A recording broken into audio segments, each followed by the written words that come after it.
예, 성경 말씀은 다 어렵지만 이건 더 어려운 말씀이라서 자세히 집중해서 봅시다. 우리가 그동안 여기저기 흩어져 있는 기독교의 핵심 교리인 하나님의 나라는 언제 오는가에 대해서 우리 종합하고 정리해보는 시간 가지겠습니다.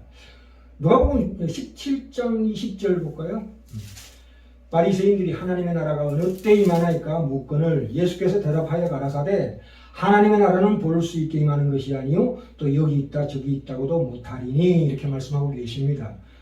그러니까 볼 수 있게 임하지 않는다는 것은 이 세상의 부패한 육안으로는 볼 수 없다. 하나님의 나라가 이르는 모양을 육체적인 방식으로 말하자면 악한 사람들의 환경과 조건에서는 절대 볼 수 없다 이 말씀입니다. 그리고 나서 바리새인들에게 하신 말씀이죠. 그리고 나서 제자들을 보시고 뭐라고 말씀하시냐면 21절 하반절에 하나님의 나라는 너희 안에 있느니라. 아멘. 여기에 너희 안에 있느니라고 했습니다. 있느니란 말은 현재 시제를 써서 현재 실현되어 있다 이 말씀입니다. 이 천국이라는 것은 성령님의 역사로 성립이 됩니다.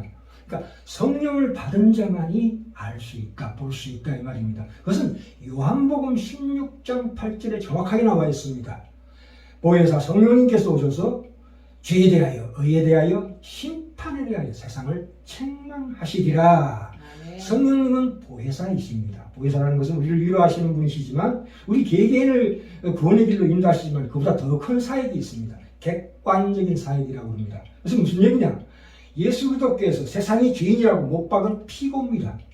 께서 부활하셔서 성천하시고 하나님 우편에 계실 때 심판자이신 하나님께서 예수 그리스도를 높이시고 그를 위하여 이 법정에 성령님을 예수 그리스도의 변호자로 이 땅에 내려보내셨습니다. 그래서 성령님께서 우리에게 이것을 적용시키기 위해서 오신 분이시죠. 그래서 이 세상을 심판하십니다. 예. 그래서 심판에 대하여라 하면 이렇게 나옵니다. 그러니까 이 성령님께서 심판하시고 이제 집행될 때까지의 기간을 우리가 살고 있다 이 말입니다. 그렇죠? 이 하나님의 놀라운 이 인도하심을 보셔야 합니다. 자, 22절 볼까요? 22절부터 24절까지가 연결되어 있습니다. 또 제자들에게 이르시되 때가 이르리니 너희가 인자의 날 하루를 보고자 하되 보지 못하리라. 여기서 인자의 날들의 하루라고 해서 이거는 재림하실 때입니다. 그래서 24절에 보시면 24절에 보시면 번개가 하늘 아래 이편에서 번뜩하여 하늘 아래 저편까지 비침같이 인자도 자기 날에 그러하리라 이렇게 말씀하고 계십니다. 이 말씀은 마태복음 24장 27절에도 동일한 말씀이 나오십니다. 그래서 번개가 번쩍이면 하늘 이쪽에서 저쪽까지 그 번개를 감출 수 없듯이 인자가 오는 날도 그렇다. 오면 그냥 끝이다. 내가 오면 끝이다. 이 말씀이십니다. 그 와서 시간 끌고 할 일 없다. 준비된 자는 약속된 나라로 가는 것이고 준비되지 않는 자는 지옥으로 라는 영원히 구별되는 운명이 기다리고 있는 것이다. 우리가 미끄럼틀이나 롤러코스터를 탄다고 생각하시면 됩니다. 그게 뭐냐면 심판은 이미 시작되었다. 지금 중첩되어 섞여서 진행되고 있는 기간일 뿐이다. 이 말씀이십니다. 그러니까 미끄럼틀이나 롤러코스터가 두 개가 있는데 한쪽은 하나님께서 불러주신 택하신 자들이고 한쪽은 불신자들이다. 그래서 지금 현재 진행되고 있는 상황이다. 어디로? 한쪽은 천국으로 가시는 것이고 한쪽은 지옥으로 바로 떨어지는 그때가 번개가 번쩍이는 것처럼 온다 이 말입니다. 그게 종말이다. 이 종말이라는 뜻은 끝이라는 뜻이죠. 끝. 우리가 영화를 보다가 끝나면 뭡니까? The end가 뜹니다. The end. 이 끝이란 말은 그 속에 하나님의 목적, 목표, 완성이라는 뜻이 숨겨져 있습니다. 그렇기 때문에 번개가 번쩍이는 것처럼 예수님이 오시는 그것은 그때 왔어야 비로소 우리를 벌주고 심판하고 보상하는 것이 아니라 그것은 우리가 기대하는 식의 그런 과정은 없다 이 말입니다. 바로 끝나는 날이 예수님 재림하신 날이다 이 뜻입니다. 분명히 마태복음 24장 30절 하반절에 보시면 그때 그들이 인자가 구름을 타고 능력과 큰 영광으로 오는 것을 보리라고 말씀하신 것은 바로 고린전서 15장 51절에 보라 내가 너희에게 말하노니 우리가 다 잠잘 것이 아니요 마지막 나팔에 순식간에 호련이다 변하리라 이렇게 말씀하신 거고 동일한 말씀이십니다. 그러니까 오해 없으시기 바랍니다. 무슨 되는 것이 아니냐 이렇게 이해하시면 안 됩니다. 그래서 그 예수님께서 마태복음 4장 17절에 천국이 가까웠다 하는 것은 그것은 과거 완료형입니다. 그것은 이미 시작됐다 이 말입니다. 예수님이 오셔서 그렇게 선포하실 때 이미 시작됐다. 예수님의 초림으로 구약이 예언된 나라에 본격적인 실현이 출발했다 이 뜻입니다. 천국의 질서라는 것은 단번에 완성되는 것이 아닙니다. 예수님의 초림으로부터 이미 벌써 천국의 처음 단계임을 말씀하셨습니다. 그래서 그 이후로 교회를 통해서 진행되고 있다. 그래서 재림으로 순식간에 완성될 것이다 이 말씀이십니다. 그렇죠? 그래서 우리가 누가복음 16장 16절에 가시면 무슨 말씀이 나오냐면 율법과 선지자는 요한의 때까지요 그 후부터는 하나님 나라의 복음이 전파되어 사람마다 그리로 침입하느니라 이렇게 말씀하고 계십니다. 그 말씀이 마태복음 11장 12절에도 나옵니다. 세례 요한의 때부터 지금까지 천국은 침노를 당하나니 침노하는 자는 빼앗느니라. 천국은 뭐라고요? 침노를 당하나니 침노하는 자는 빼앗느니라. 수동태도 있고 능동태도 있고 중간태도 있다 이 말입니다. 여기에 과거와 미래와 현재 지금 순간이 다 기립다 섞여 있어가지고 우리가 갈피를 잡을 수 없는 말씀입니다. 그렇죠? 그 뒤에 누가복음 18장 이후의 말씀이 무슨 말씀이냐 하면 하나님의 나라는 이미 임했다. 도대체 하나님의 나라의 실현은 언제 되는 것입니까? 라는 그 물음에 대한 대답입니다. 이미 심판이 임했고 종말이 임했다. 이 세상이 끝나고야 허락될 것 같은 하나님의 나라가 이 세상이 끝나기 전에 예수 그리스도로 말미암아 이 땅에 이미 임했고 시작됐고 허락됐다. 요한복음 16장 8절에 보시면 성령님 보혜사라고 나옵니다. 보혜사라는 것은 뭡니까? 우리를 위로하시고 특별히 우리 개개인을 통해서 구원으로 인도하시지만 그보다 더 큰 성령님의 객관적인 사역이 있는데 예수 그리스도께서 세상이 죄인이라고 못 박은 피고가 되는 거죠. 그 피고에 대한 변호자이시다. 심판자이신 하나님이 예수 그리스도를 높이셨을 때 그 법정에선 예수 그리스도를 변호하기 위해서 성령님을 이 땅에 보내셨다.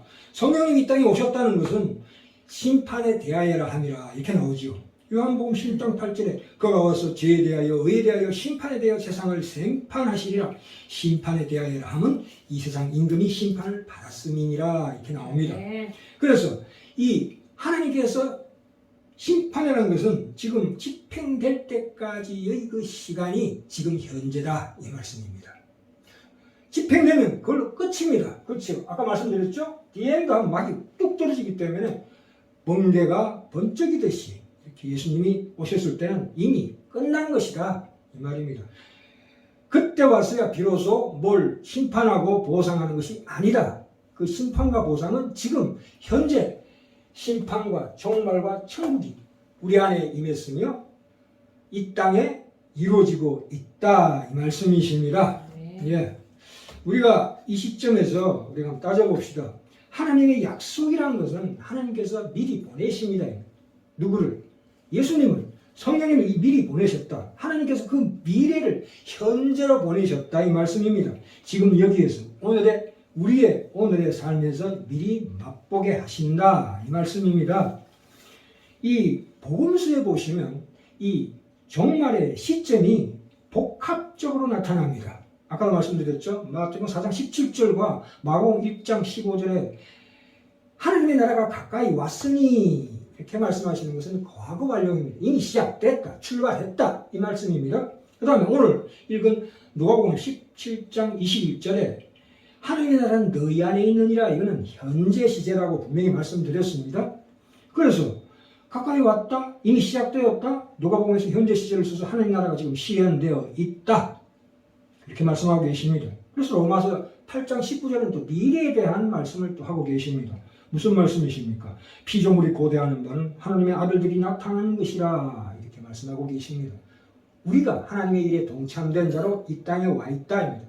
아멘. 말하자면 하나님께서 우리를 파견하셨다 이렇게 이해하시면 됩니다.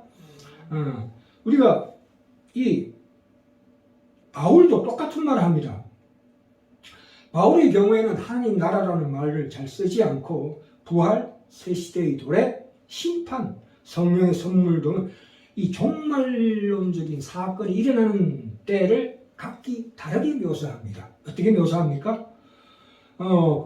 고린도전서 15장 22절 부활장에서 먼저는 첫 열매인 그리스도요, 다음에는 그가 강림하실 때 그리스도에게 속한 자요.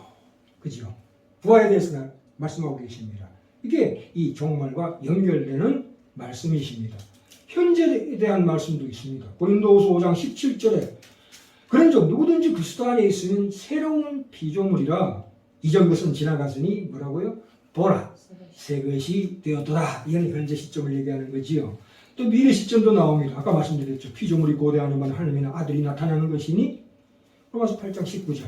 이렇게 복음서에도 과거, 현재, 미래가 동일하게 독합 시점으로 나타나고 있습니다. 그러니까 복음서에도 그렇고 바울서 신에서도 그렇고 종말을 고정된 시점으로 한정하지 않습니다. 그 마태복음 26장에 더 나아가서 미래에 대한 말씀 또 한 말씀이 있는데 그러나 너에게 이르노니 내가 포도나무에서 난 것을 이제부터 내 아버지의 나라에서 새로서 너희와 함께 마시는 날까지. 언제요?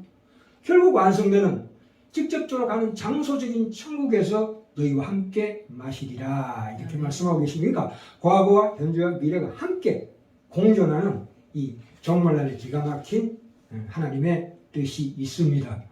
이 종말론을 통합적으로 보는 데 있어가지고 하나님의 나라에 대한 복합 시점을 잘 담아내는 말하자면 가장 중요한 것이 시작된 종말론이다. 시작된 종말론이다. 이미 시작되었다. 그래서 오늘 제목을 이미 아직 사이에서 진행되고 있는 심판 종말 천국이라 이렇게 정했습니다. 우리 결론적으로 얘기합시다. 하나님의 나라는 그리스도와 함께 이미 시작되었다. 단 얼굴과 얼굴을 맞대 보는 것처럼 뚜렷하게 보는 것이 아니라 동력을 통해서 보듯이 부분적으로 알 수 있는 현재는 아직 완전히 이루어지지 않았을 뿐이다. 이 말씀이십니다. 그러니까 이미와 아직의 긴장이 이 독특한 하나님 만드신 이 시간 속에 공존하고 있다 이 말입니다. 이 우리 신자들은 그리스도인은 이 세계를 회복하고 완성하고자 하는 하나님이 이미 오셨고 지금 오고 계시며 미래에 오실 하나님의 활동을 지금 여기서 우리가 기쁨과 감사로 함께 참여하도록 부름받은 자이다. 이렇게 이해하시면 됩니다. 그 뒤에 우리가 하나님에 대한 어떤 우리 그 이후의 얘기는 다음 시간에 또 하도록 하겠습니다. 여기까지.